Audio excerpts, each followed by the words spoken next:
This is the Ohio AgNet from the Voice You Know with the NutriTrust Studio, sponsored by BASF. Visit with your local ag retailer about 0% financing on all BASF crop protection, seed treatment, and Sitavo brand soybeans, now through March 15th. I'm Ty Higgins. In Anaheim, California for the American Farm Bureau Convention. Our coverage later on today at midday brought to you by Farm to Power. Learn more at farmtopower.org. And then tomorrow's coverage brought to you by Ohio Farm Bureau. Make sure and join Dusty on Wednesday. He'll be at the Seed Consultants Winter Agronomy Meeting at the Red Pig Inn in Ottawa. To get a full list of those meetings and RSVP, visit seedconsultants.com. A couple of young ag professionals competing here in Anaheim on behalf of Ohio Farm Bureau, including Derek Snyder. He's the Excellence in Ag winner for Ohio, had a chance to compete against people from all over the country here in the Golden State. He talks about what Excellence in Ag entails. So that contest is specifically designed for those that their primary income doesn't come from subject to production risks. So those of us that work off the farm but are still engaged in the agricultural industry in some way or fashion, that's what this contest is designed towards. How do you prepare for something like this? Because it really is telling your life story, right? And something you live every day, but you may not think you're as interesting as I think you're interesting. Don't get me wrong, but you may not think that other people want to hear that story as much as they do. Correct. So with the contest, there's an application and a presentation portion. So the application had to be submitted a couple weeks ago, and that comprises of 80% of the total overall score. And that application kind of works your way through what have you done in agriculture, what are some issues, how are you working to address those issues, what are some goals you have, kind of ties it all together. And then the presentation is 20% of your score, which is a 25-minute presentation that you get to talk about yourself, put that application kind of in a view, and then answer questions from the judge. So for me, it was kind of finding that common thread that tied everything together was kind of the most interesting thing.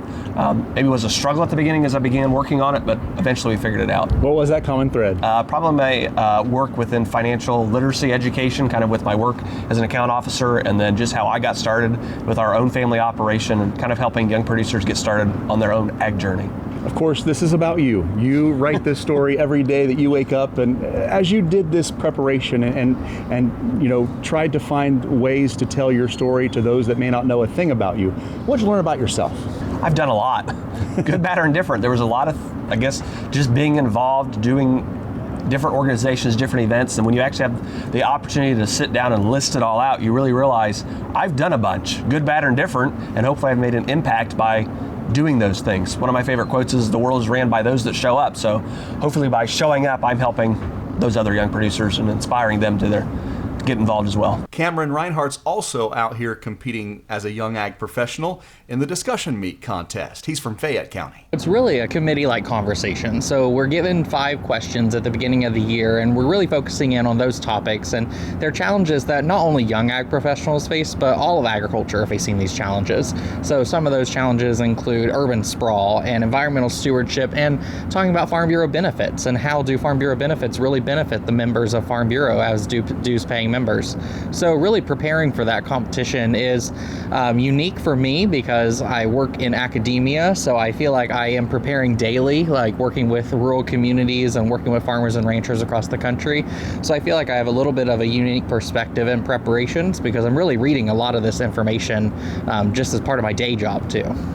It's interesting too that, you know, there are challenges, yes, that impact all of agriculture across the country, but there are also a lot of challenges that are vastly different from what happens in Maine all the way to California and everywhere in between. And so trying to find middle ground in some of these conversations can be a challenge. Mm-hmm. Absolutely. We just talked about environmental stewardship, and what that looks like in Ohio is different from what it looks like in North Dakota and the challenges that we're facing. But we were able to come to some common ground and discuss programs like incentive programs through government agencies. USDA has some great incentive programs. My competitors talked about CRP land, which we have a lot of folks in Ohio that are doing CRP, right? So there's opportunities where we can find that common ground. And one thing that I really focused on was leveraging partners with Extension. We all have a land grant university, so how do we leverage those partnerships to move forward when facing these challenges? My full conversations with both Derek Snyder and Cameron Reinhardt can be found on our Facebook page and our YouTube channel. as well. Let's get a check of the forecast now, brought to you by Seed Consultants. Simply better performance, online at seedconsultants.com. Here's Ryan Martin. We're going to ride the roller coaster to start, coming out of a very chilly finish to the weekend, but temperatures should be easing later this afternoon. We get full-on moderates in our daytime highs tomorrow. Mild, but it doesn't last. There's a system passing by to the north that I don't think gives us any precipitation tomorrow or tomorrow evening, but it does throw clouds our way. And the backside circulation around that low does bring us a lot colder air for Wednesday forward. I'm Chief Meteorologist Ryan Martin. Thank you, Ryan. Well, our food is being talked about in the news quite a bit here over the last week as food guidelines being released by the Trump administration.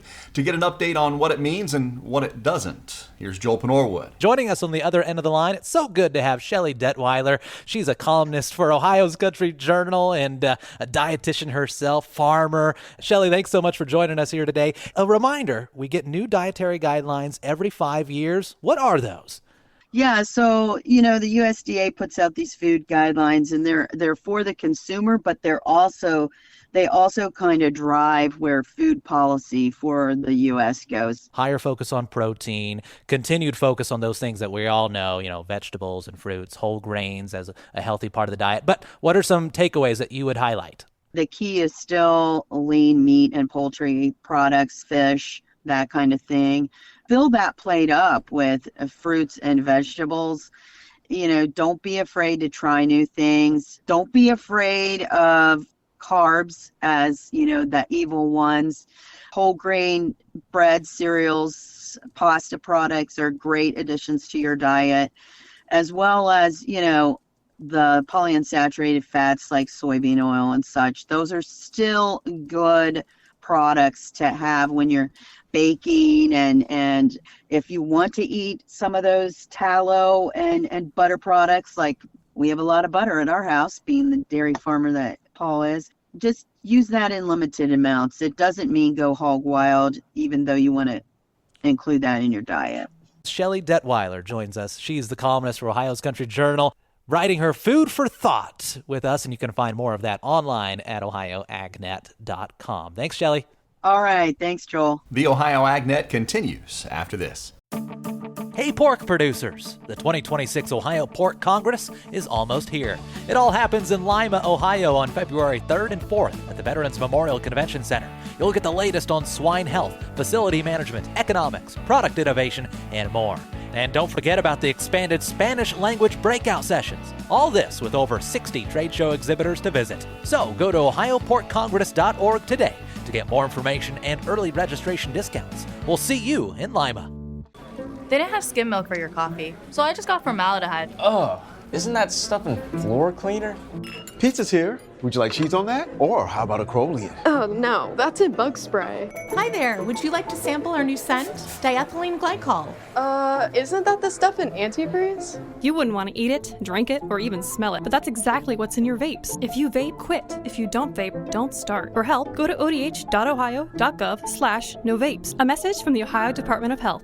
Welcome back to the Ohio AgNet. I'm Ty Higgins. Time for today's featured audio, and for that, we check in with Dusty Sonnenberg. Joining me today is Taylor Dill, and Taylor is the new Director for Research at the Ohio Soybean Council. Taylor, first off, congratulations on the new position. If you will, tell us a little bit about yourself, a little background. Folks probably know you and have seen you from some work at Ohio State through Extension and otherwise, but maybe take us down memory lane. Absolutely. Thank you for having me, Dusty. And in my background, I've worked a lot in Ohio. I was an Extension educator in Western Ohio. I grew up in Darke County on a 1,200-acre row crop farm. My family still farms over there in beautiful Darke County. I also, within my work at Ohio State, I am finishing up my PhD, and I have a large PhD project called Battle for the Belt. And in that, I got to work on planting date work in both corn and soybeans, and planting date priority with corn versus soybeans, and a lot of communication efforts within my PhD project. And I've gotten to work with a lot of the researchers in soybeans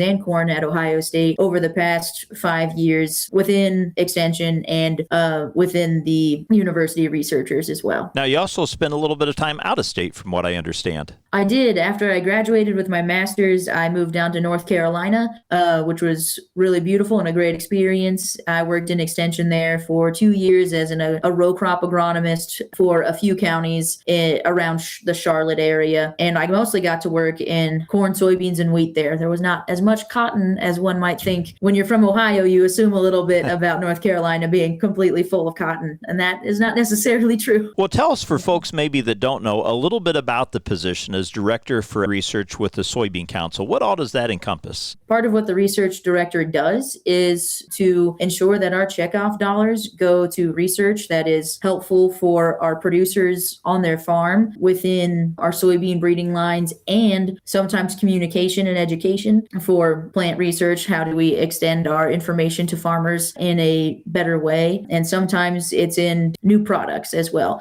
So we get proposals from researchers, and then we help decide where those checkoff dollars go to help benefit our producers. Now, you have the unique advantage maybe of being on both sides of the fence. You've done research and been a part of soy checkoff funded research projects, and now you're on the administrative side of that. Tell us some advantages you think that brings to your ability to fill this role.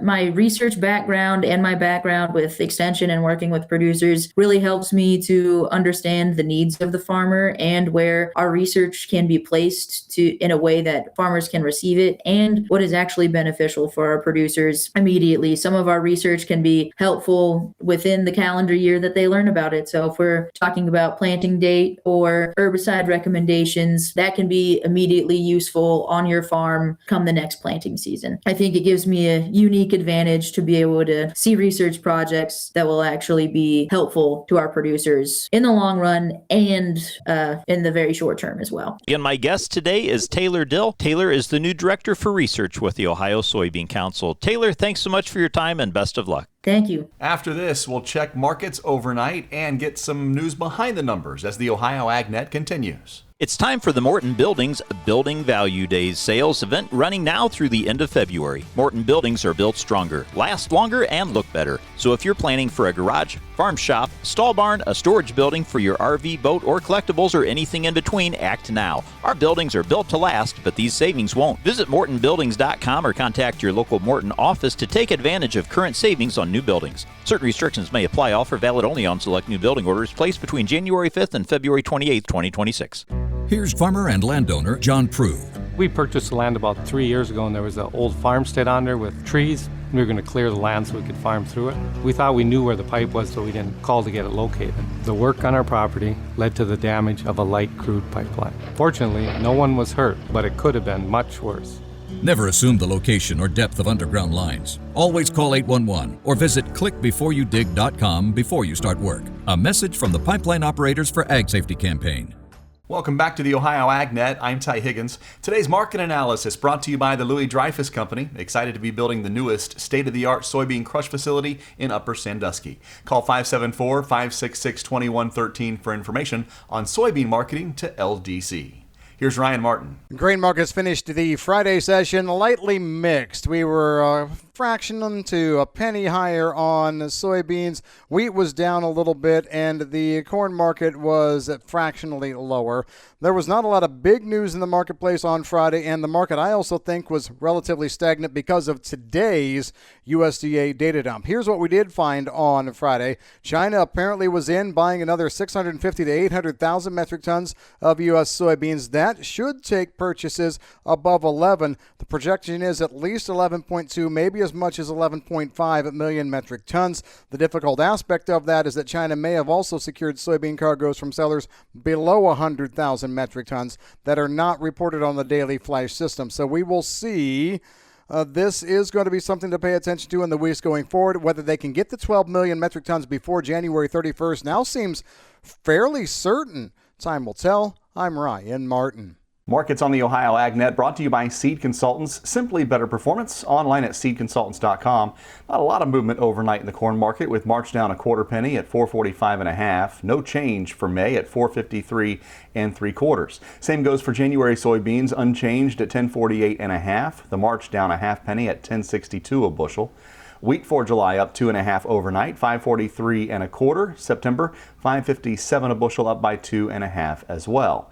Live cattle for February down $1.55, closing out Friday at $233.72. April $234.67, down $1.55 as well.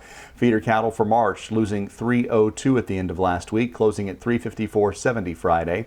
April $353.05, down $357. Lean hogs for February $85.30 after Friday's close, down 57 points. April lean hogs giving up 15 cents at $91.77. For the Ohio AgNet, I'm Ty Higgins. We'll see you down the road.